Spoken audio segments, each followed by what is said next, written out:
Well, boys, I think this is episode 10. If you say so. Yep, episode 10 we are on Decade now. old. We can go back to tracking the episode numbers. Okay. Do you want to start with Dan's topic this time, since you've had one in your head for a while? I mean, we can. We certainly can. I feel like it's a good one. All right. So at a high level, I figured, big thing that we, struggle with as men and really, when I say struggle, I mean, it's a constant in everybody's life is finances, right? So I pulled some information, and I'm not going to quote like every stat that I got, but it comes from like Yahoo Finance, NerdWallet, anybody respectable that being in the financial field you look at. And so some of the information that I pulled, U.S. median household income in 2024 was about $83,700, which was up slightly from 2023. Married couple households tend to have higher median incomes than other types of households. For instance, in 2023, married couple households had a median income around $113,000, which was the highest among the household types. And the presence of children also affects median income. Married couples with children typically have higher total income. But as we all know as dads, that also means that you have more expenses. Yeah. Preach. So, for the small sphere of influence that we have, mainly our wives and friends, living in Colorado Springs, I'm curious to get your guys' take on how much do you think you need to net as a household in Colorado Springs to live comfortably, and what do you consider comfortable? Yeah, 'Cause I that's think what I was going to say. What's comfort? That's Yeah. different for everybody. Totally. Yeah, definitely. Dang. Net's different than gross, though, right? Yeah. So Right. So net is what you would like to comfortably have after taxes to actually live. spend, save, whatever the case may be. 500,000 a year. He said comfortably. He said comfortably. Yeah, that's comfortable. That's I mean, maybe for you. At least $1 million. Yeah. Yeah, it's such an expensive town now. Net, I would say to live comfortably, I'll go conservative and say net, I would say 70. That's super conservative. That's a- So then what would yeah. you consider 110. comfortable at 70? I mean, that to me is like 110 gross, right? I mean, Yeah. 120. I feel like I saw something, so I may be cheating, but isn't it like 120,000? That's the report that I read. Yeah. Okay. Yeah, I was going to say, I'm sure Like they probably put 10,000 a out- month. Yeah. Net. So 120 net. It's got to be 120 gross. Okay, right? Yeah. okay. I think they were 120 gross. Yeah. Yeah. So like, To live comfortably with how Yeah. many kids? What did With it say? kids, I think. Okay, Yeah, just with I think kids. they just Yeah. said with kids. so like 80, 85 net, probably, right? Something like that. Yeah, probably. yeah. So, I mean, groceries are expensive. Yeah. It's like $200 a week. Easy. At least. At man. least, I was going to say at Easy. least If If that. you go like, organic, then Yeah, I like know. 300 a month for sure. Yeah. I went to the store and I think I had 7 or 8 items and it was $120. Yeah. Yeah. No, Yeah. it's like Ridiculous. you go to the store for grapes and cereal, the necessities. Yeah. It's like $25. You're like, Yeah. what? Yeah. Yeah. Yeah. A gallon of milk was on sale for like $3.29. It's bad when you get excited about $3.29. I was just Yeah, I like, looked at our this, grocery bill and the milk was $6.29 a gallon. Yeah. it's wild. It's not even organic. Jeez. Where are you buying your milk? King Supers. Okay. That's Kroger for anyone else. Yeah, no. So I saw the same article that Charlie did. And, I was thinking about like when we did our taxes last year, and I just don't know that I can agree with that but it also depends on your idea of comfortable. Right. I guess my idea of comfortable is I'd like to at least have like Netflix. I don't want to like completely shut that off. We do have our kids in activities. Yeah. That Costco run, like you guys said, that's like $300 a week. I've told Kim many a times we're going to probably file for bankruptcy when Harvard and Michael start eating for real. I mean, right now at 6 and 4.5 for Yeah. dinner tonight, Michael ate 3 cheddar cheese bratwurst, Okay. and Harvard had 2. Plus they had butter noodles. Plus they had chips. Then they asked for more butter noodles. Got to have apple juice with every meal. Like it's insanity. So, I mean, I was thinking about it. I think to me, like I don't know that like activities are basics. That's probably a luxury. Yeah. Not everybody has kids in activities, but But that could still be within your definition. of Of comfortably, right? right? And so I was kind of on the side of to live comfortably so that your kids are doing things you don't feel like you're sheltered at home. You probably, I mean, my guesstimate was 100 to 125 net, by the standards of my kids are garbage disposals and activities. Yeah. Yeah. So I don't know that I just found that kind of interesting, but yeah, that article caught my attention.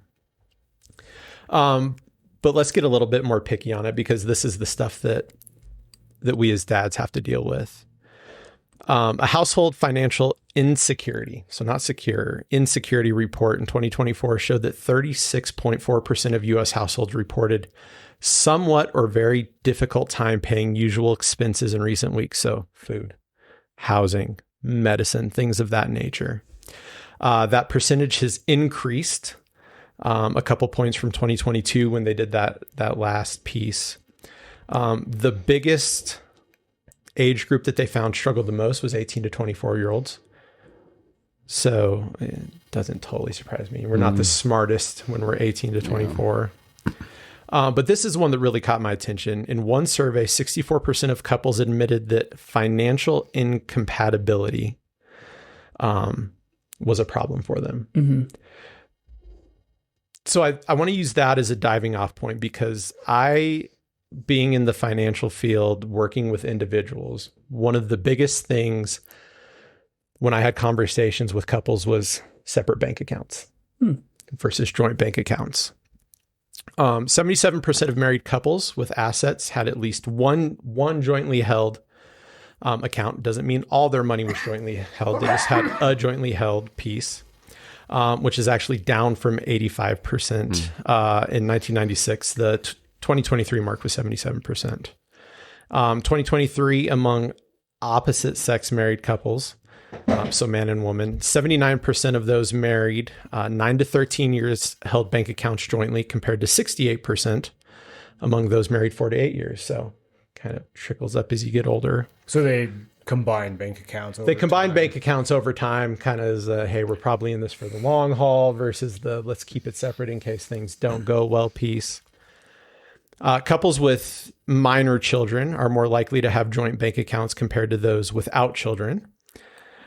Specifically, 75% of married couples with minor children have a joint account. So the question that I'm going to pose, and I'll answer first, is what are your thoughts on joint versus separate bank accounts, and why do you hold that opinion? I'll say this, for Kim and I, that was the first thing that we did, is we combined accounts. And the way we looked at it, it wasn't a matter of like, well, things go south, it's going to be a pain to separate. Like we went into the marriage, like this is it. Like we're making this decision.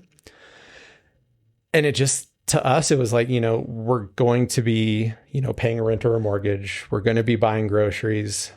Just throw it all in one and go for it. So I would assume that we all have joint accounts, but I'm just curious, like what your guys' thoughts are on that piece and any words of wisdom maybe to somebody who hasn't done it yet.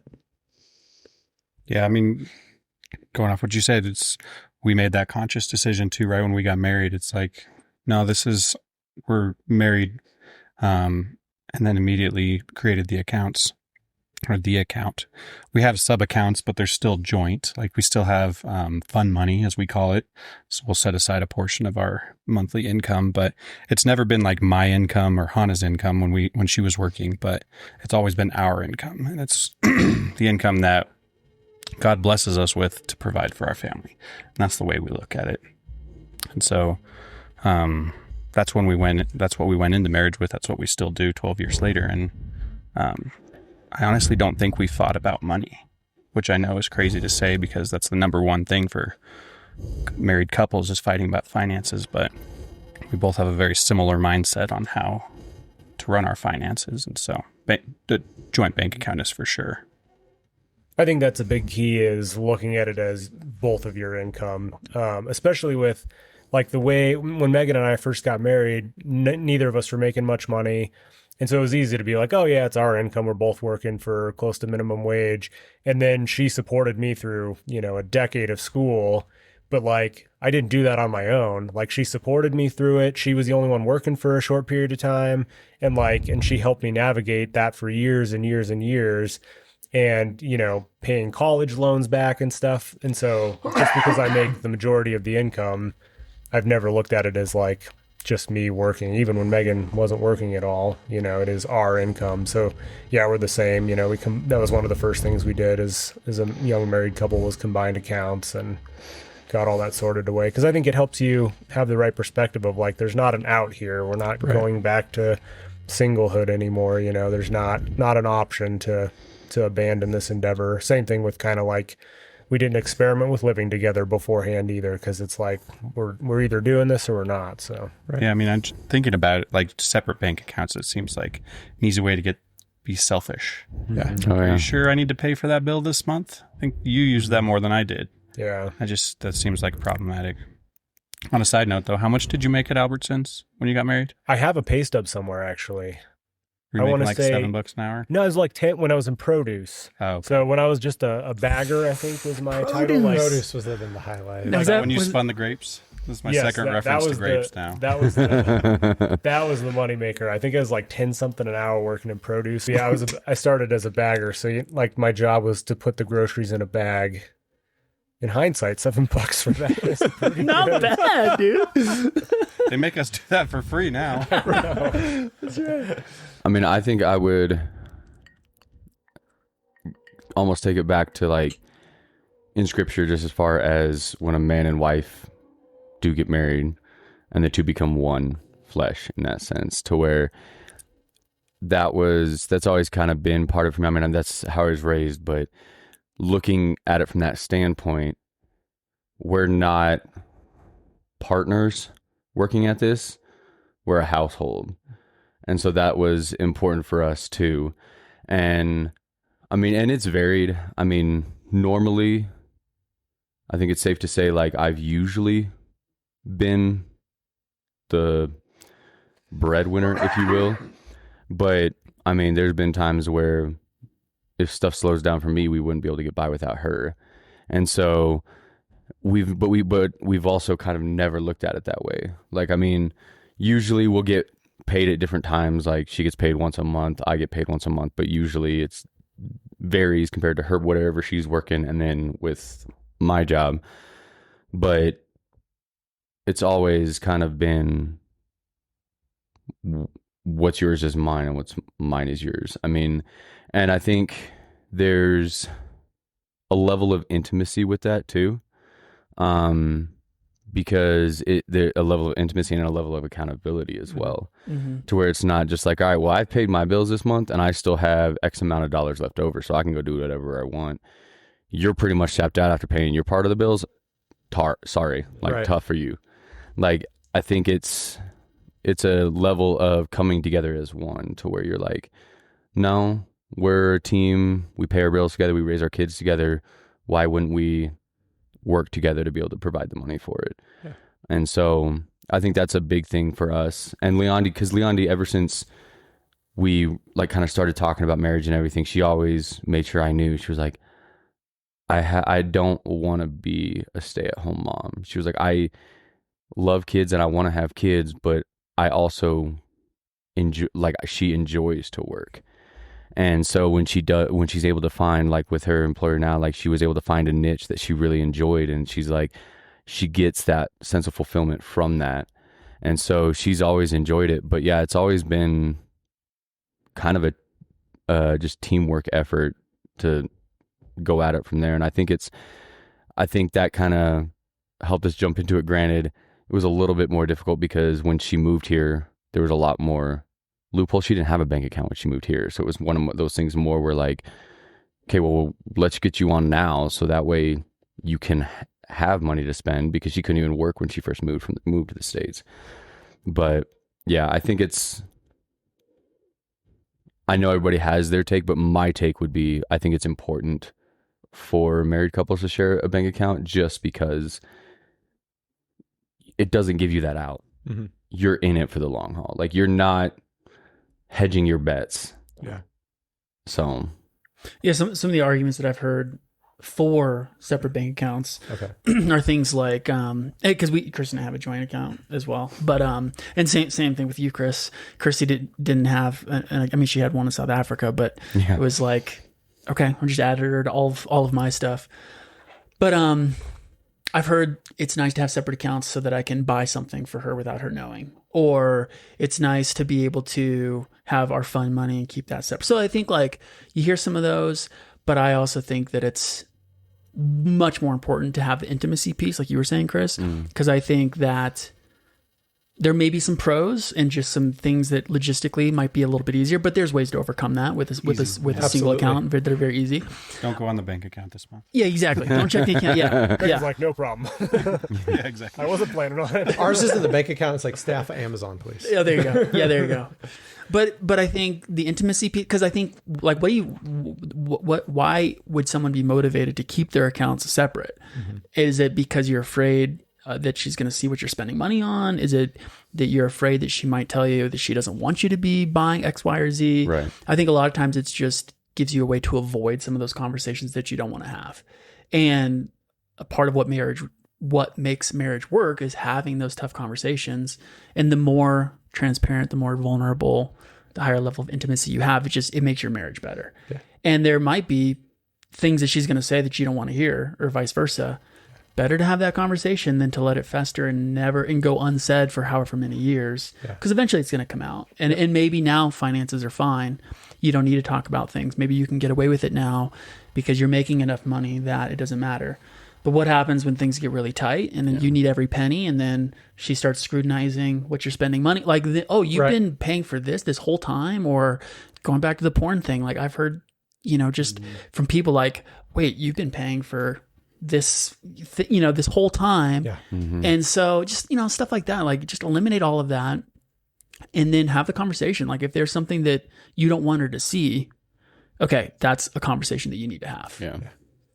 So it's interesting you bring that up with the intimacy, and that piece is one of the things that has always baffled my mind is a previous coworker that I had. I remember having a conversation with her, and that's not like a topic you just ask somebody about. So do you have joint bank accounts with your significant other? Like, it's just not something, but I remember we were having a conversation and they were getting ready to take a trip out of country. And she goes, oh, well, my husband, he hasn't Venmo'd me like his part of the trip, his or whatever. part of the trip, or like however much I need for this month for that piece. And I was all like, he hasn't Venmo'd you the money? What are you talking about? She goes, well, yeah, we have separate bank accounts. And I was like, haven't you guys been married for like 5+ years? What are you talking about? She goes, yeah, no, we still have totally separate bank accounts. We do have one joint account. And that's what like having a joint account is what they do is they have one joint account, but they essentially take it to zero every month. So they throw in their portion of rent. They throw in their portion of utilities, their portion of, whatever it is. And then they have, that's the same thing where it's, hey, we're going to go to Italy or whatever it is. And I need you to put X amount in every month so that we have this much money when we go. I was like, Seems like a headache. yeah, I was like, this a lot just more sounds like work. such a waste of much work. time. Yeah. Why don't you just like, you've told me you loved him. I've talked to him. He loves you. We've done like, why? You trust him enough to marry him. Yeah. Like, do you trust him enough to... Yeah. So, and for as long as I live, I remember kind of her stopping and looking at me, and she goes, well, I don't want to know everything that he's spending his money on. Yeah. And I was all like, please elaborate. You've sparked my attention. She goes, well, I know some of the things that he spends his money on, and I just don't agree with it. And I'm like, man, I got like red flags going off in my head. I was like, I'm going to push it even further.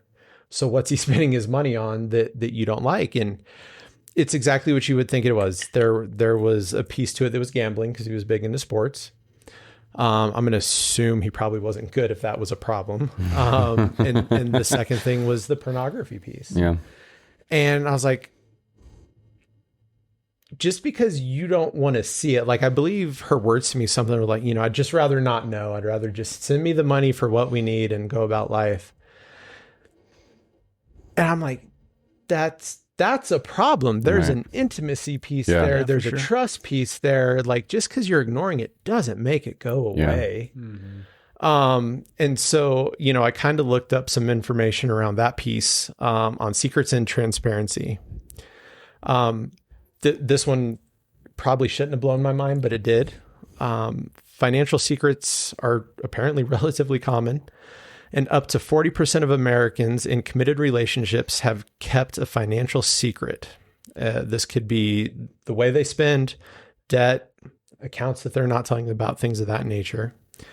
About 27% of married Americans have waited until after marriage to have in-depth conversations about debt or financial issues. And significant share have hidden purchases or debts from their partner. On that piece, I don't know if you guys have this rule. Kim and I, she could go out and spend $2,000 and I'd just say, hey, what'd you spend $2,000 on? I trust you. I'm just curious because, you get we have the thing set up. I think I have like a $500 limit. If somebody tries to spend more than $500, I get an alert for it. So you're sitting there hitting fraud while she's trying to spend money. Yeah, right. But what's funny is like sometimes we've gone to like Denver to see, an off-Broadway play or something, and you spend like $25 on concessions at somewhere, Chase isn't Abnormal. expecting me, and they're Yeah. like, fraud alert. I'm like, no, it was me. I bought popcorn and a drink. It was like the silliest amount of money. So we have a thing within our relationship. I'm curious if you guys have this, and this isn't the question, is we generally will have a discussion if we need to spend more than $100 on anything. And that's not because of a lack of trust. It's just like that's Heads up. not anymore. It's not that significant of a price because you go to the grocery store and you spend that. That's like a lunch. Yeah, right. But we set this rule easily 5+ years ago when $100 was more than $100 now. So that's the thing, unless it's like a car repair or something. Like I know the car's in the shop. Please don't let me see what the price is going to be type of a thing. But generally, if you're going to spend something, hey, just heads up, I'm going to do this. Are we good? And it's just a mutual common respect piece of we're both throwing our money in. Are you good with this?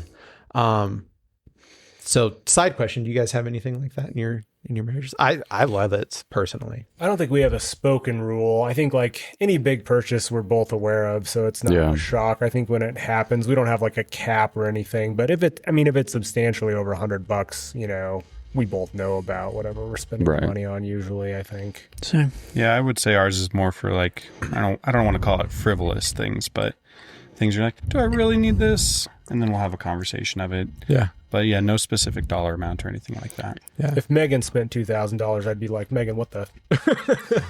Where did this $2,000 go? Yeah, I I think would have fridge. serious questions. I'd be like, I kind of trust you, but was this on plans? Tell me this wasn't on this is on plans. plans. Yeah, I think for us it's similar. It's not like a set dollar amount, but it's different for me because like most of my big purchases are work related, which Tools. yeah, which she doesn't see until we do taxes around the next time of year or whatever, where it's like, or it's like, man, you spent $1,000 at Home Depot. I'm like, yeah, I had to get a new saw. Mine burned up or whatever it is. And so it's like, so that kind of stuff is different. I think if it's work related, like on the work card, because I do have my work bank account but she's not on my work bank account, but she has the logins because she does all my accounting for it. But I think anything, somehow she's really good. And it's probably just because I don't pay attention to the account enough, but she's great at like, if she's getting me something, I never know about it. And I don't know where she's putting the money or where she's pulling it from, but like she's using her like accountant voodoo magic crap. And it's like, all of a sudden I get this thing for my birthday. I'm like, where did the money for this come from? Like, I didn't, like, what is this? And so like, she's definitely the money minded person in our relationship. But like, and I wanted to go back a little bit, Dan, to kind of what you were talking about, just as far as like the secret part of it. And I think it branches so much deeper than finances. And finance is a great portion of that intimacy aspect. But I've had conversations with like people that I know well, or think I know well, where it's like, oh, well, yeah, I don't go on his Netflix account, or I don't go on this because You weren't supposed to tell anyone, Chris. Sorry, Aaron. I was trying to keep it anonymous, but but no, but it's the same kind of issue where it's like all you're doing is just pushing that under the rug. Yeah. Yep. Like if you know about it, talk about it. Yeah. Like it's going to come to a head at some point, and it's better that it comes to a head now than as it escalates. Yeah. Because it will escalate, and it will become, there'll become more and more secrets about it. There'll become more and more lies about it. And then you're sitting there like, well, how did we get here? Well, it's because we kept just pushing it under the rug. And then all of a sudden it's like, where did all this come from? Well, it's really no surprise. And so I think that's part of it too, is it's just like, I get the arguments for separate bank accounts, but when you're married to somebody and you're trying to eliminate, and sometimes secrets are accidental, right? To where like if you do have separate bank accounts, you're spending money on something, not even thinking anything of it. And then your spouse finds out and then they're like, well, what is this all for? And you're like, oh, well, shoot, I didn't even think of that. But it just opens the door to so many deceptive actions, to the point where you're like, well, why? Like, can we just address this issue? And I think it allows you to grow closer together, just because you're talking about those tough topics, like you were saying, David. And like, it's just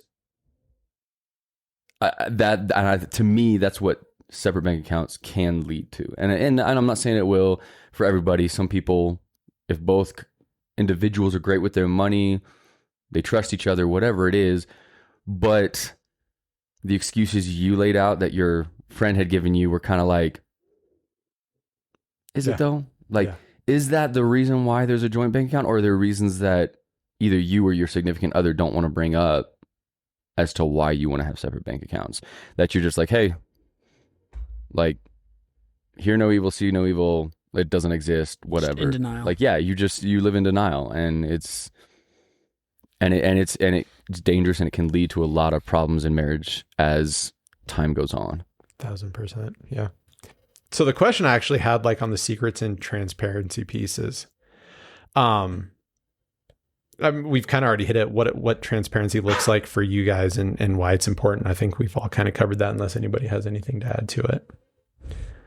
Last piece I kind of wanted to touch on, and this is something that, dealing with folks in the financial advisory realm for so long, is strain and dependency when it comes to marriage, finances in marriage. So about 23% of couples say they are staying in their relationship primarily because of financial dependency. That one was crazy to me. 73% of married or cohabitating couples say financial decisions are at least sometimes a source of tension. For many couples, this tension has a negative effects on intimacy. Nearly half of those reporting financial tension say it has hurt their intimacy, their sex life. Younger couples tend to be more likely to say that they would end a relationship over financial infidelity than older couples. So kind of the question I wanted to pose around that piece: if you could give one piece of financial advice to other dads, what would it be? I saw this thing was actually a replay of something Charlie Kirk was saying, but I was like, wow, it was really, really good. And I don't remember the context at all, but it really stuck with me. He was like, and it was similar. He was giving advice to young men about their finances, and his thing, I'll butcher it probably, but basically saying you shouldn't buy anything for yourself. Not sports games, not going out to a bar, not anything that is specifically for you until your wife and kids have everything they want. And I was like, man, That's really good. Like, it's very simple, Right. you know, but I mean, it's true. And I think that if that is our perspective as men, as dads, it's probably going to reduce the amount of arguments you get into with your spouse. Because I think primarily for a woman, I generalizing here a little bit, probably, finances represent a sense of security, right? And obviously there's exceptions to that. But for the most part, if you have a woman with a good head on her shoulders, she's going to look at finances as a means of security. And then especially if she has children, and especially in a situation like Kirsty and myself, where she's a stay-at-home mom, there is that dependency. I'm dependent upon her as well. That's a whole nother conversation, probably even more so than she is on me. If something were to happen to her, I'd be totally screwed. If something happened to me, like, she could easily remarry. Find somebody who makes a lot more than I do. So that'd be no problem. But I think for a woman, okay, if you're dependent upon a man to make the amount of money that she needs in order to be secure and take care of her kids, and she has to question whether or not you're going to put her first and your kids first before yourself, yeah, that's going to create a lot of tension. Yeah. That's probably going to create some issues with your sex life. It's probably, I mean, it's a recipe for disaster. If she has full confidence that you're doing everything that you can, even if you're not making that much money, but she knows that you're doing everything that you can to provide for her, provide for your kids, and you're not being selfish, I think that's going to be a recipe for peace, for unity. And there might be tough times, you know, when you're making $7 an hour, bagging groceries or whatever the case may be, you know. But if she doesn't have to question your integrity with it and know that you're not hiding stuff from her, you know, then I think that's huge. I like that. That one's good. I think my advice would be just communicate about finances, like have conversations about it. Because I think every situation's differently. Some, you know, both people are working, in some situations one of you is working, but like your goals, I think long term should be on the same page. Like, what are we doing with the money? How much are we trying to save? How much are we willing to spend? I think you got to be on the same page about all those different issues, you know. And I think, isn't like finances, sex, and money, or finances, sex, and kids the three biggest causes of divorce? So it makes sense that finances is a big one, you know. Yeah. Yeah, going off of what you're saying, Aaron, just being on the same page and having the same understanding. And I think that goes back to talking about it. I don't know, if you have the opportunity before you even get married, you know, make sure you guys are both on the same page as far as like what's important to us. Are we just stocking all of our money away in savings or investments so we can build up a nice retirement later? Is it important for us to give right now? Is it important to us to live life while we're young, to give our kids experiences, that kind of thing? And it's, if you're not meshed together on those wants and desires, and I think that's what causes a lot of problems, is you have different expectations because you didn't talk about it. Mm-hmm. And I think as your marriage progresses, communicating that as it changes. Sure. Because it's going to change. I mean, I got married when I was 23 years old, 35 now. Like, my priorities obviously have changed. I was very selfish at 23, to where even getting married, it was like, yeah, I'm married, but I have my wants and desires, right? I mean, early 20s, you're stupid. Like, 30s is kind of where you kind of start to grow up, I feel like, especially as guys. But for me also, like, having kids. And I think a big part for me, kind of like you're saying, Charlie, is like giving your kids those experiences. Mm-hmm. And I think for me, part of it, and this may be right, this may be wrong, but so much of it for me stems from trying to give my kids experiences and opportunities that maybe I didn't quite have when I growing up, to where I'm like, well, I want to go take my kids and do this. And I think, but staying on the same page with your spouse about that too, and like of your wants and your desires, not just like, hey, I want to spend money on this or whatever it is, but like, okay, well, now we're at this stage of life. What is our priority now? Like, where do we want to go now? And I think like that transparency aspect eliminates so much distrust in the financial aspect of it, which will also build the intimacy in your marriage. And I have a hard time looking at it to where I don't see how there can't be at least a little bit of distrust with separate bank accounts or something like that, to where even if it's not something egregious, it's still like, well, what are you spending? I know how much you make. Like, what are you spending your money on? Like, there's not that transparency behind it, to where it's like, when you have that joint bank account, when you're communicating with each other, and I suck at communicating, and Leondi reminds me of this. Like, finances is not something I excel at. She's great at. And so she's good with the money, and she makes sure all the bills are set up on auto pay and all that kind of stuff. My role in the marriage is like, hey, I made X amount of money this month. I'll transfer this much over. And then that's where I just pass the ball off, because she's really good at that. And so